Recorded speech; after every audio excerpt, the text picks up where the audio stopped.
মমতা বন্দ্যোপাধ্যায় তো ফিরহাদ হাকিমকে বসিয়ে রেখেছেন, যিনি বলেন ওপেনলি দাঁড়িয়ে যে ইসলাম ধর্মে জন্মগ্রহণ করলে একমাত্র আমি জানতে চাই বাড়ি নিয়ে আমি কোন পলিটিক্স চাই না, আমি বাড়ি নিয়ে জানতে চাই। বাড়ি নিয়েই বলছি, উনি ধর্ম নিয়ে রাজনীতি করেন, কিন্তু এই গরিব মানুষগুলোর মাথার ছাদ যখন ভেঙে পড়ছে তখন উনি স্কোয়ার ফিটের হিসেব যারা করে তাদেরকে গ্রেপ্তার করাবার কথা বলেন না।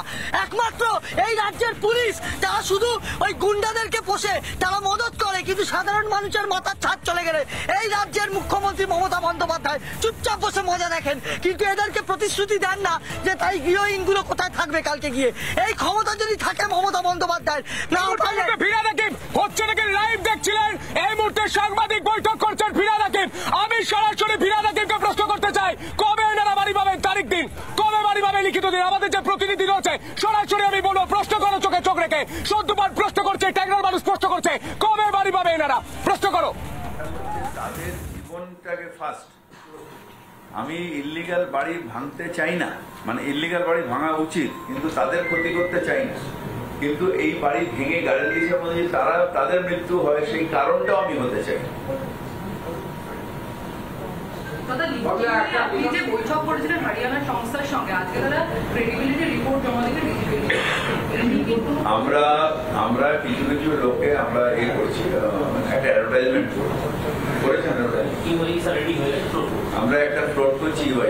তারা এই বেঁকা বাড়ি, যেটা কলকাতায় 50 বছর আগের থেকেই রয়েছে, তারা কারা কারা এটা এলিজিবল, সফট কোম্পানি গুলো ঠাকুরিয়ার মতন, বাগায়ুদ্দিনের মতন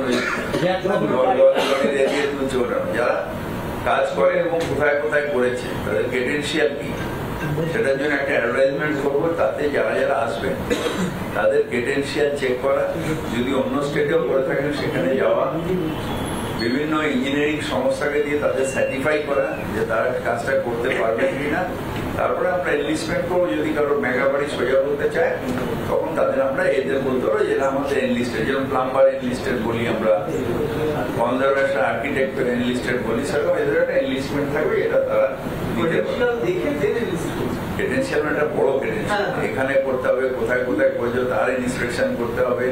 তারপরে তাদের টেকনোলজিটা ঠিক কিনা সেটা যারা যাদবপুর বা খড়গপুরের মতন যারা ইঞ্জিনিয়ারিং কোম্পানি, তাদের দেখে তারা সার্টিফাই করলে তারপরে ক্রেডেনশিয়াল তাদের এনলিস্টমেন্ট হবে। তারা একটা বললো আর আমি বিশ্বাস করতে পারবো না।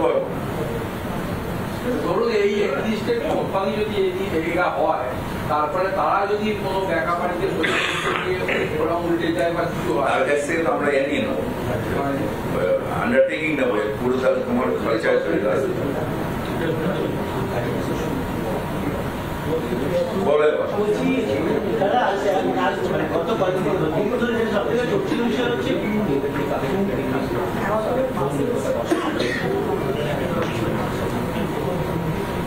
এটা হচ্ছে সুপ্রিম কোর্টের অর্ডার।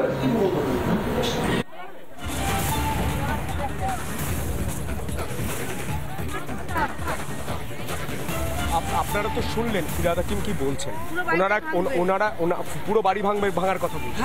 তো আপনাদের কবে বাড়ি দেবে সেটা কি বললো না? কোনো কথাই বলে না, হয়নি। সরাসরি অনুরোধ করব, আমাদের যে প্রতিনিধি রয়েছে এই মুহূর্তে পুরসভায় কলকাতা কর্পোরেশনে, সরাসরি ফিরহাদ হাকিমকে প্রশ্ন করার জন্য যে এনারা কবে বাড়ি পাবে। একটাই প্রশ্ন, এনারা মাথার ছাদ হারাচ্ছেন, এনারা কবে মাথার ছাদ ফিরে পাবেন বলছেন? আপনাদের কথা বলছেন? হ্যাঁ বলছে, আমাদের কবে বাড়ি পাবে বলছে? না না, ওইসব কিছু বলছে না। পুরো বাড়ি ভেঙে দেবে বলছে? পুরো বাড়ি ভেঙে দেবে বলছে। দেখুন, রিপাবলিক বাংলায় ফিরহাদ হাকিমের বক্তব্য শুনলেন, কিন্তু ফিরহাদ হাকিম আশাহত করলেন এই মানুষগুলোকে। কবে বাড়ি পাওয়া যাবে তারিখ চাই, তারিখ তো তারিখ চাই না, একের পর এক তারিখ চাই না, ফিক্স তারিখ চাই, নির্দিষ্ট সময় চাই, নির্দিষ্ট দিন চাই, কবে এই মানুষগুলো বাড়ি পাবে। একটা পাখিও রিতেশ দা দিনের শেষে বাড়ি ফেরে, এনারা কবে কোথায় বাড়ি পাবে, কোথায় যাবে? সমস্যাটা হচ্ছে এনারা খুব গরিব মানুষ বলেই আজকে পার পেয়ে যাচ্ছে। আজকে যদি এটা অন্য কোথাও হতো না, শান্তিনিকেতনের পাশের বাড়িটা যদি ভাঙতো তাহলে দেখতে তার অবস্থা অন্যরকম হতো। শান্তিনিকেতন বলতে বোলপুর?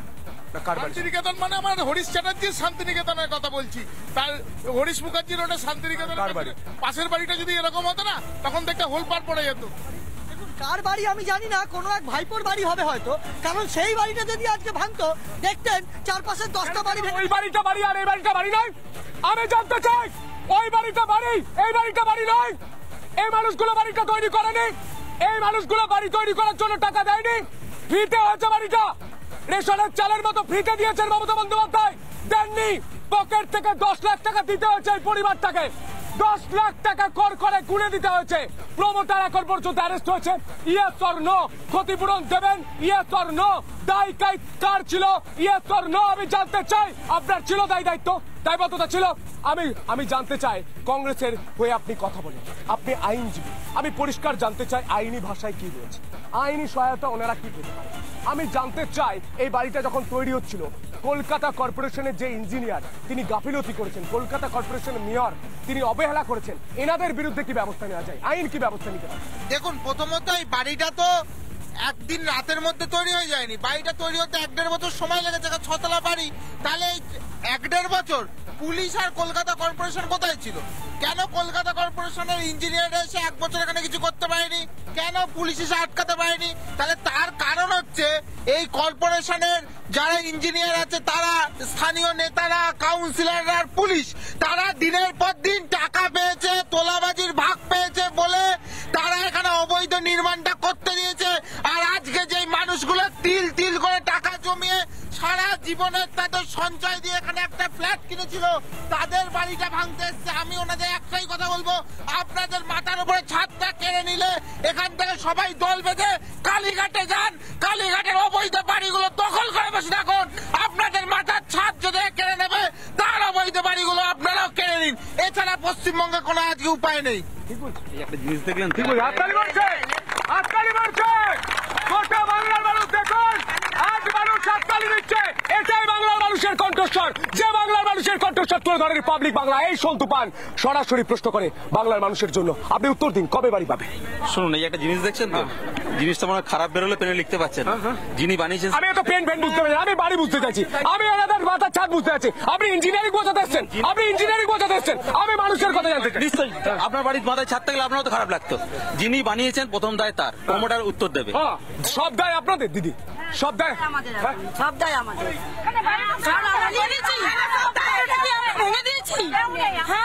আমরা কি দোষ করেছি? ফেলেছি না, এখন আমরা তো না। বলবেন দাদা, গোটা পরিবার 7-8 জন পরিশ্রম করে 10 লাখ টাকা জমিয়েছেন, 20 লাখ টাকা বাড়ির দাম, 10 লাখ টাকা দিয়েছেন, বাড়ি এখনো পাননি, সেই বাড়ি ভেঙে দিচ্ছে। যাবেন কোথায়? কোথায় যাবো? এই ফুটপাতে থাকতে হবে। আর কোথায় থাকবো? মমতা দি দেখুক এটাকে, যে ভাই মা মাটির মানুষ বলে, এত করে ভালো করে মা মাটির মানুষ, এই হচ্ছে মা মাটির মানুষ। নানা ধরনের কন্টেন্ট দেখার জন্য লাইক করুন, শেয়ার করুন আমাদের ফেসবুক পেজ, সাবস্ক্রাইব করুন আমাদের ইউটিউব চ্যানেল। পাশাপাশি অন্যান্য ব্রেকিং নিউজের জন্য অবশ্যই চোখ রাখুন রিপাবলিক বাংলায়।